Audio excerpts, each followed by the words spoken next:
Bonjour, bienvenue dans ma nouvelle vidéo, j'espère que vous allez bien. Dans cette vidéo, nous allons nettoyer plusieurs accessoires, on va dire, qui concernent la cuisine, comme vous pouvez le voir, le filtre de la hotte. Donc je vais réunir tout ce que je peux prendre, comme ça je laverai tout en même temps pour que vraiment ma cuisine reste clean.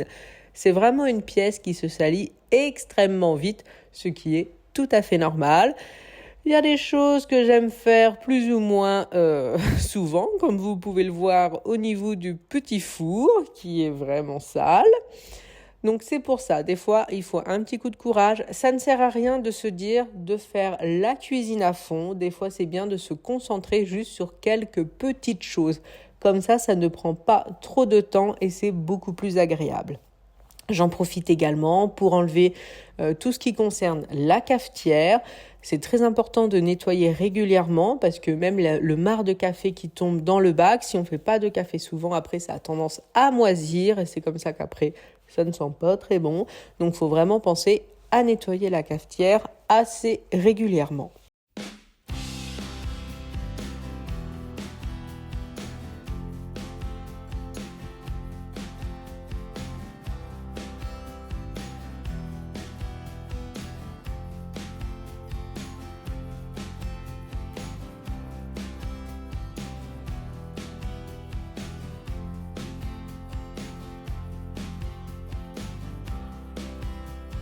Pour nettoyer, j'ai tout mis dans de l'eau très très chaude avec du liquide vaisselle que vous avez vu que j'ai mis sur moi, pour ça que j'ai dû changer de t-shirt. Après, je prends la pâte pour récurer Pink Stuff, ça ou pâte naturelle, tout ça, enfin peu importe, même crème à récurer, ça fonctionne, c'est le même système. Donc je prends ça avec une éponge, je prends le temps de frotter. Et tout part relativement facilement. Il y a même certaines choses, tout ce qui concerne les accessoires de la cafetière, comme c'est quelque chose que je fais régulièrement quand même, juste du liquide vaisselle, c'est largement suffisant. Pareil pour le plateau du micro-ondes. C'était surtout ce qui concerne la friteuse, parce que c'est gras tout de suite et c'est quelque chose que j'aime pas faire parce qu'on l'a jamais nickel. Donc c'est vrai que j'ai tendance un petit peu à laisser traîner, on va pas se mentir. Et maintenant, je vais nettoyer par exemple le micro-ondes, tout ça. Donc je prends mon produit maison. Donc on n'oublie pas que c'est moitié alcool ménager, moitié vinaigre ménager. Je vous montre les bouteilles. Moi je trouve ça inter, à côté des essuie-glaces. Et c'est vraiment ce qu'il y a de plus pratique. Alors c'est sûr, c'est pas comme on peut voir certaines fois, plein de mousse, plein de tout ça. Mais franchement, ça nettoie super bien. Ça laisse aucune trace. Pour moi, il n'y a pas de meilleur produit. Après, il y a une odeur de vinaigre. Si vous n'aimez pas cette odeur, il en existe ces bouteilles-là. Il y a parfum pomme ou citron. Moi, j'aime pas. Je préfère vraiment odeur nature. Ça fait vraiment odeur. Tout est désinfecté, j'adore.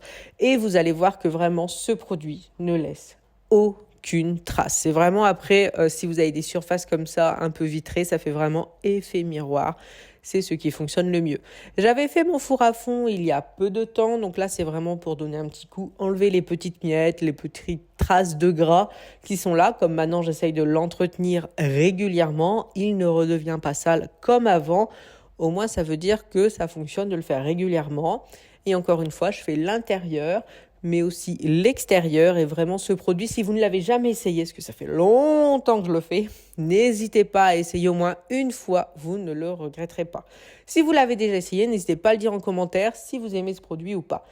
Ensuite, je nettoie forcément le tiroir en dessous parce qu'il y a toujours des miettes qui tombent au niveau du four, tout ça. Donc, je passe un bon coup d'aspirateur à l'intérieur avant de mettre un petit peu de produit pour nettoyer. Et ce que je mets dans cette partie, c'est vraiment mon moule pour les baguettes et le Varoma du Thermomix qui prend assez de place. Et puis c'est là où je trouve que ça m'embête entre guillemets le moins. Et je fais les surfaces parce que j'avais eu quelques coulures au niveau des tiroirs, sûrement quelque chose qui a coulé au niveau du four, je ne sais pas. Donc comme ça au moins je sais que ça reste bien clean.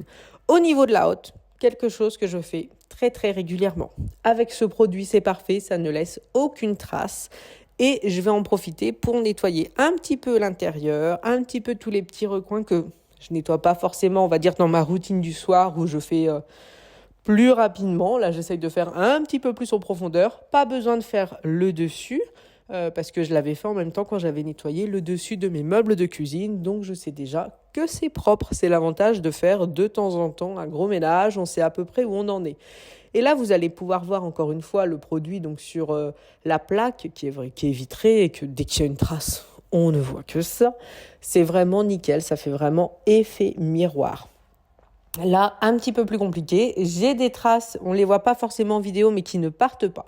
Donc là, ce produit ne sera pas suffisant. Je prends la crème Vitroclean, elle fonctionne extrêmement bien. Une éponge, je frotte doucement, bien sûr, le but c'est de ne pas abîmer la plaque, juste d'enlever ses traces. Et c'est le Vitroclean, de toute façon, pour la plaque, c'est ce qui fonctionne le mieux. Hein, ça enlèvera vraiment tout ce qui a incrusté, tout ce qui a brûlé. C'est vraiment très bien. Ensuite, donc, je rince avec une microfibre. Je remets un petit coup de produit pour que vraiment ça fasse ce côté effet miroir. Et j'essuie. Et comme ça, ma plaque est pratiquement nickel. Mais je me suis souvenu que j'avais remarqué qu'il y avait pas mal de saleté au niveau du pourtour de la plaque. Donc, je prends des cure-dents. Et là, je vais doucement, je précise, faire le tour de la plaque pour ramasser tout ce qui peut être nourriture, ce genre de choses. Mais attention, n'insérez pas trop le cure-dent parce qu'il y a sûrement, enfin, moi je sais qu'il y en a, mais je pense que c'est partout pareil, du silicone autour pour empêcher justement que ça coule à l'intérieur du meuble en dessous. Donc il ne faut pas enlever ce silicone. Donc il ne faut pas trop forcer, on veut simplement enlever, on va dire, la crasse, les saletés qui se sont mis à ce niveau-là. Mais ne forcez pas, enfin c'est un conseil, après vous faites ce que vous voulez. Mais n'enfoncez pas le cure-dent à fond parce que vous allez abîmer votre silicone et après vous serez embêté, vous serez obligé d'enlever la plaque et remettre du silicone. Et c'est pas ça qu'on veut. On veut juste que ce soit propre. Moi, j'avais pas mal de choses comme ça autour. J'avais déjà remarqué en lavant que ça faisait vraiment des petits points marrons de saleté, tout simplement. Donc, je savais qu'il fallait que je le fasse. Donc, après, je remets un petit coup et je vais m'attaquer à mon four. Alors, je prends carrément l'aspirateur parce qu'il y avait plein de miettes et tout. Mais finalement, c'était que des choses qui étaient collées à l'intérieur. Donc, ce coup d'aspirateur n'a servi à rien du tout. Donc, je mets le produit et là, je prends des essuie-tout. On va pas se mentir, j'aime pas trop utiliser l'essuie-tout. Moi, je suis plus microfibre.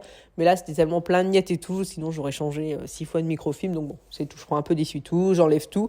Finalement, avec le produit, ça s'enlève pas mal. Sinon, j'avais prévu de prendre un produit multisurface, une éponge, faire mousser un petit peu pour enlever tout ce qui était collé. Mais c'est parti relativement beaucoup plus facilement que je ne le pensais. Et j'avoue, c'est une tâche que je retardais parce que je pensais que j'allais m'en tirer pour des heures et des heures. Mais finalement, ça a été assez simple.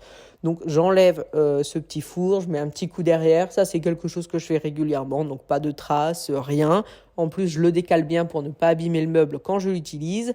Et entre-temps, je me suis dit que je n'avais pas fait l'intérieur de la plaque parce qu'elle a une espèce de petite bordure. Et j'avais déjà remarqué qu'à l'intérieur, souvent, quand je frotte avec la microfibre, on pousse un petit peu contre ça.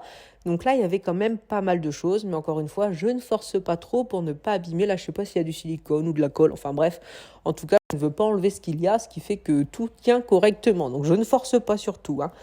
Et après, une fois que j'ai nettoyé les petits accessoires, on va dire que je voulais nettoyer, donc les accessoires et puis les machines qui correspondent aux accessoires, je range tout simplement le chantier que j'ai mis partout, c'est-à-dire les cure-dents, les essuie-tout, les microfibres, tout ce qui est microfibres et torchons, hop, ça va aux salles. Et puis après, je mets à la poubelle ce qui doit y aller. Pour le principe, forcément, je nettoie ma table vu que j'ai mis des choses sales dessus. Et après, comme ça, je n'ai plus qu'à essuyer tous les accessoires de la cafetière et à tout remettre en place. Honnêtement, ça a été assez vite. Je m'attendais à ce que ça prenne plus de temps. Mais non, je suis contente. C'est à faire plus souvent. C'est vraiment quelque chose que je retardais parce que c'est vrai que quand on se dit qu'il faut faire un peu le four, tout ça, on sait qu'on en a pour longtemps.